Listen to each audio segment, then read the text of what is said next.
In the words of Benjamin Franklin, there are two things that are for certain. You're gonna die and you're gonna pay taxes.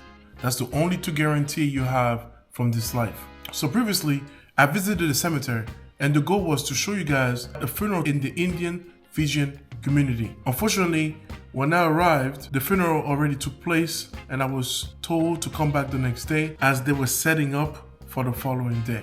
My goal is to get to the cemetery and bring you guys a first-person view of what it's like to actually go to a funeral in this community here. So I woke up a little bit early, and because I have extra time, I decided to make a couple of stops before heading to the cemetery. So this is what happened.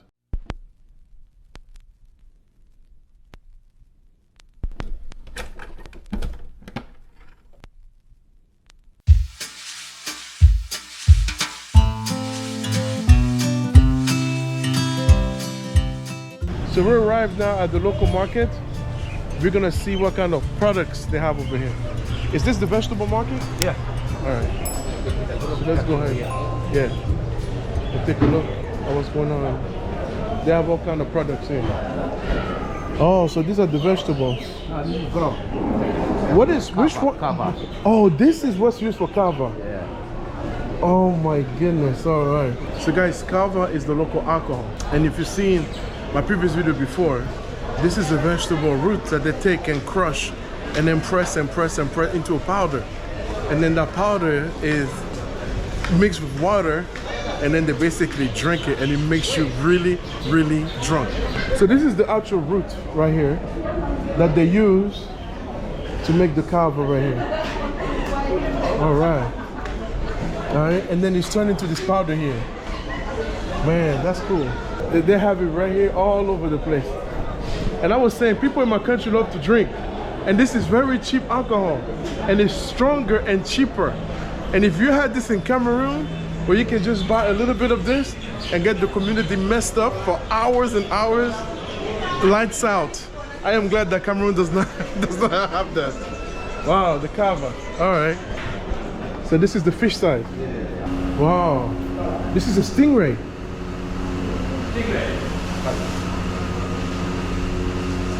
I have never seen a stingray this close. Wow.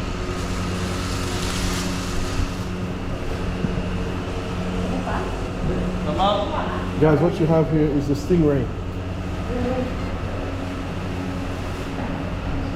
The rest of the time I walked around the market and they have traditional fruits, really colorful place.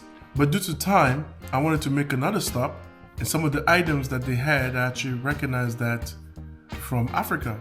You know, it's very interesting, similar climate, so we do carry very similar things. So my next stop was at a hotel. As you guys know, Fiji has a tremendous amount of islands. If you are here in this main island of Nadi, you have several options when it comes to resorts. So I went to visit this one, and let me present to you guys one of the options here if you want to come with your family, significant other, and give yourself a romantic time in Fiji. So I'm standing right in front of the Wyndham right now.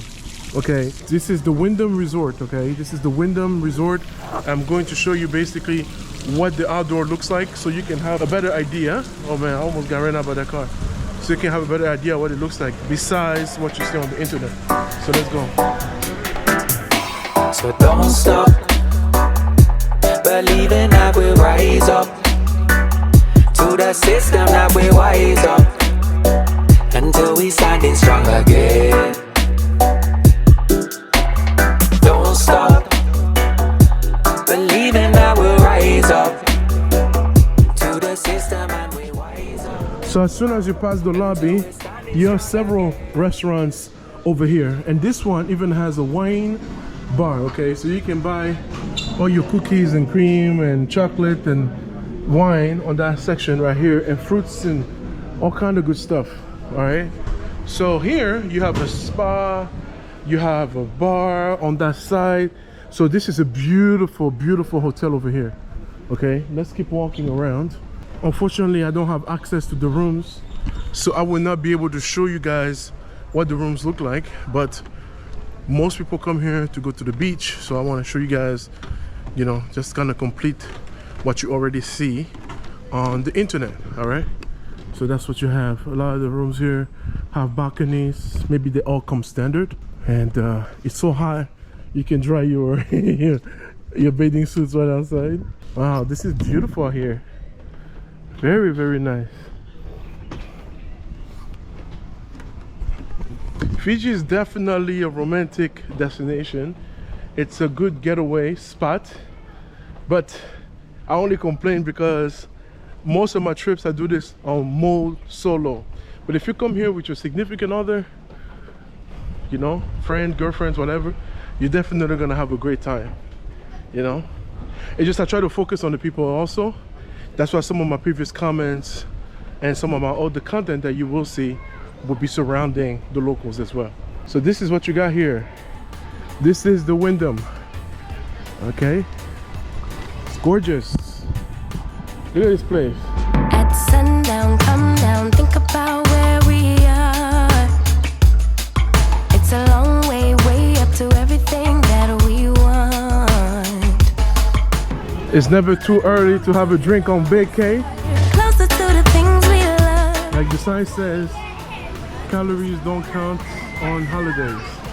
Alright, so this is the outdoor area of the Wyndham, and I will put the prices right down here below so you have an idea of what you're looking at. But really what you're paying for is this beach access right here. Alright, so that's what you have, people chilling, and then they also have a swimmer bar right there, as you can see. Okay, you have a swimmer bar. Alright, this is the Wyndham Hotel right here in the beautiful island of Fiji. Darker are the days for the bitter ones.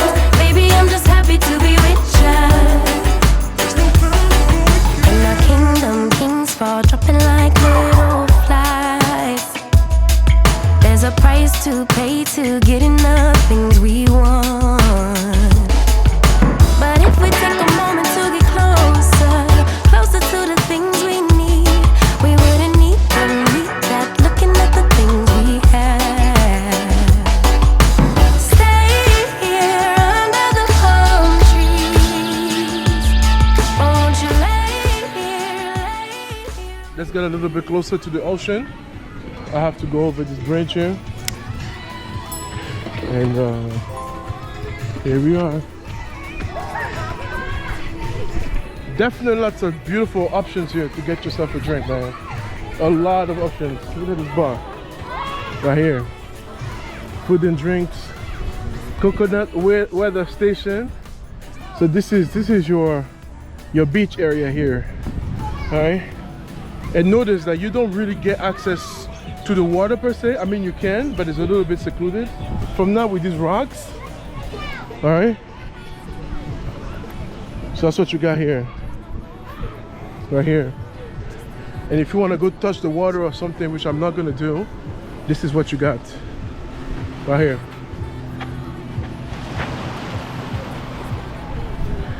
It's one thing to look at pictures, it's another to see it in person. So that's the whole point of this video, to give you guys a better idea. So this is the Wyndham. There is no goal for the longing heart. Just another day to be with ya. When everything is... So the moment finally arrived, it was time to go to the cemetery for the funeral. So we're on our way, and by the time we arrived, it was still empty. And I found these two gentlemen standing by the water, and they were actually part of the family, and I wanted to talk to them in order to seek permission. Guys, in order to shoot these videos, it's very tricky. There's a lot of things that happen off camera. So in this particular case, I had to get permission, not just from the cemetery itself, but also from the family members, because I can't just show up to such a moment and start filming people. So I arrived a little bit early and I was able to do that. So I engaged in this conversation with this gentleman who was standing by the water, and this is what he said to me. So guys, I'm back in the same area where I came yesterday, and I met a gentleman by the name of Chant, who's here for a funeral, right? A funeral service? Yes. So whose funeral are you attending today? Mr. Prasad. Mr. Prasad? Yes. And may I ask you what happened to him? Actually, he came from overseas. He was here for a few days, and it was very, very hot here. So maybe he cannot take the heat. Yeah. And he's no more. How old was he? He was 68. 68? Yes. Okay. All right. So they don't return the body back to Canada where he It came depends from? on the family. Yeah. It depends on the family. He was here before. Oh, he was here before. His house is here, so Oh, okay. So this was like a second home for him. this was the first home. He was born here, Oh, okay. and he went to Canada. And he went to Canada. Yes. Okay. So when the process starts, how long does it actually take? And how long is the family and friends expected to wait here when the process actually starts? It will just take about less than an hour here. Okay. Yeah. Okay, because I learned yesterday that it takes about 5 hours. No, it will take less than an hour. It takes less than an hour. Yes, you can just witness yourself. Yeah. Today. Okay. All right. Thank you. Thank you. All right. So guys, that's why we're here. We're gonna find out and witness the process a little bit. Out of respect for the family members, I wanted to talk to someone first just to see what's going on. So after we're done talking, we went inside the fenced area.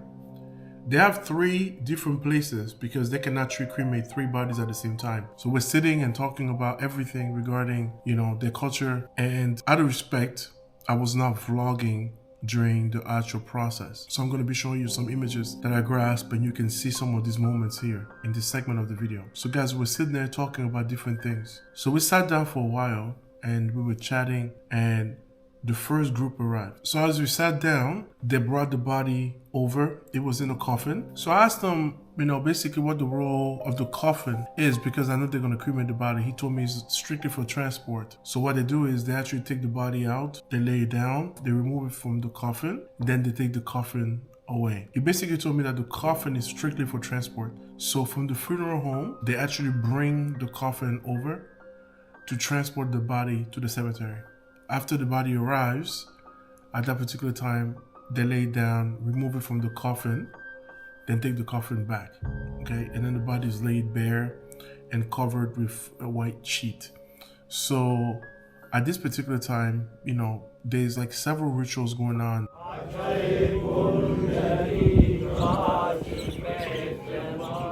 Then he told me, actually, this body that arrived is not his family member, that's someone else. So actually I backed up and I waited for his friend's body to basically arrive. So you could see some of the preparations that was happening here. They mix several things together and then they cover the body with it. This was not the actual funeral that I came for.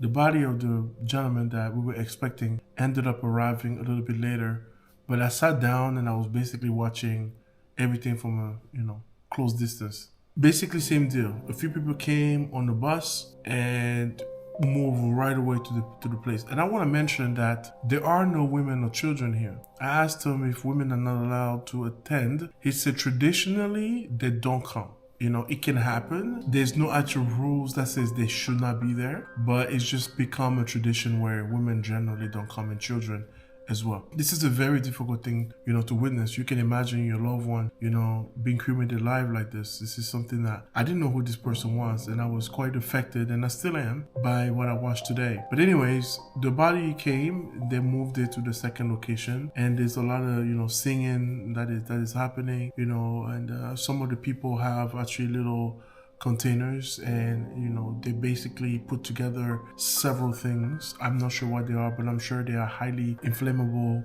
material in order to facilitate the cremation and to make it as fast as possible. So I was basically watching that for a while. Then there's some prayers that's happening around the body. At this point, the body is not fully covered in wood. It just has the bottom piece. They put the body on top, and then after they're done, the final prayers, then they put an additional wood, on top to completely cover, the whole place.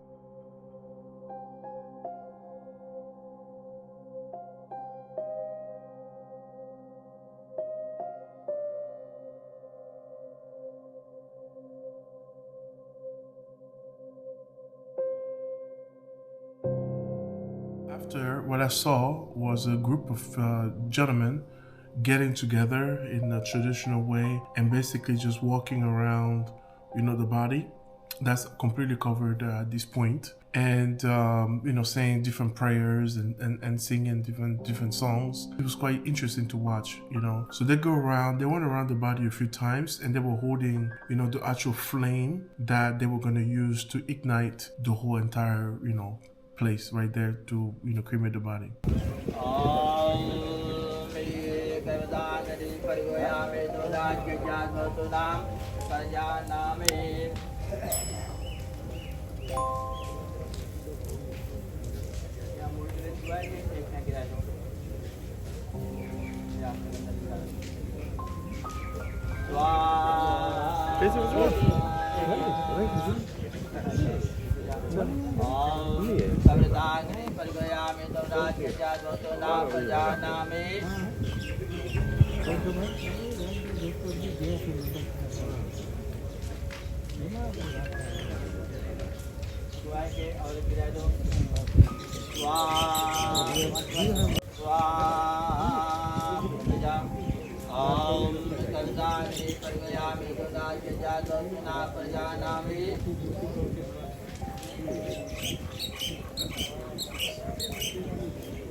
And I sat there witnessing all of this, and you know, the fire was very strong, and you could smell, you know, it was pretty raw. And this is probably the worst thing I've ever witnessed before. The ashes of the cremated body being scattered into the wind, blending seamlessly with the elements. Guys, what I'm basically getting out of this experience is that, you know, life is fleeting and life is short, and it's important to live it to the fullest.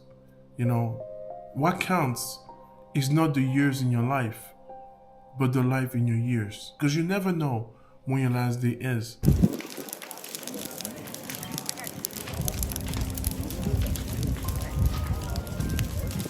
This person who was cremated today actually arrived in the island the same day as me. I ended up finding out that he lives in Canada, had a home here in Fiji, arrived like he often did, passed away. There was no sense into spending money sending his body back to Canada. So his brother flew in, and they, you know, ended up doing the ceremony here that I witnessed today. You know, you never know when tomorrow is your last day. And I'm very thankful for the folks that allowed me to come close and join them in these very difficult times as they're mourning their loved one. It was truly, you know, appreciated for you guys to explain to me the different practices that, quite frankly, I'm not used to. You know, I have so many questions, and I know that today was not an easy day for you guys. So, you know, thank you so much for your time, because it's not given in such a difficult time to welcome a stranger, you know, who's trying to make a documentary about your culture. So, you know, I really appreciate that. So guys, you've witnessed what I could film of the funeral.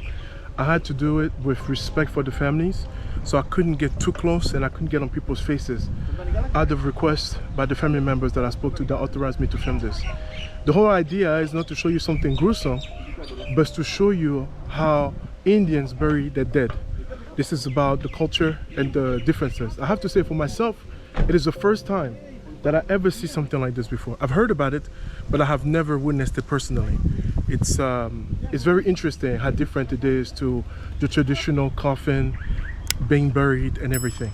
Here they bring the body in a van and you can see them moving the coffin to the final resting place, and then from there they do the final prayers. People have a chance to say their final goodbyes. They sing several songs, and then after they have put all the material needed to start the fire, then they ignite the fire with several songs and prayers. And you know, this just happened, and as you can see, there's nobody out here now. You know, so after the fire starts burning, people stay for a little bit. They were sitting here, and then they go away. That's it. It's a very quick process. So what happens afterwards is what I want to discuss with my new friend, and we can do that now. So after everybody leaves like this, only the workers are going to stay to keep the fire burning. But who is coming back tomorrow to collect the ashes? Immediate family members. Only? Only. Okay. They'll come and collect the ashes, and they'll go and perform their rituals. Yes. And they put the ashes in the water right here, or do they, what is the process? No, they got certain places where they can put the ashes. Okay. They got not only here, so these are the places where they can put the ashes. Okay. And what is the belief here is that after you're dead, in the Indian culture, you come back, it's reincarnation, right? Can you tell me more about this? I actually don't come back like it's... There are certain rituals. We have to go for 13 days. Yes. We have to sit down, pray for the soul. Yes. Wherever he or she has gone should be okay. Yes. Everything should be fine. Yes. That's the reason we pray for 13 days. Right. But isn't the belief is that you come back in a different form? Like you can come back as an ant, you can come back as a cow, you can come back as many different things, right? Yes, that's a belief. Yes. Yes. People say that you can come back as a dog, a cow, chicken, what? But Yes. it's only people's belief. Whatever, how you come, only God knows. Only God knows. Yes. Okay. All right. I thought there was like a set rule that people believe in a religion. Yes. So it's just individual belief. That's individual belief. Okay. Yes. All right. Well, thank you so much for your help today. No problem. And I appreciate that. All right. Thank Thank you. Just like that. That's the end. You heard it. It is not a belief that all Indians share, but it's an individual belief that you come back in a separate form. And I have to say, guys, as I'm standing here watching this, it makes you wonder, what is the point of life, right? What is the point of life? You take nothing with you, and the only thing that matters is experiences. So don't fight about houses and cars and things that are just pure futile.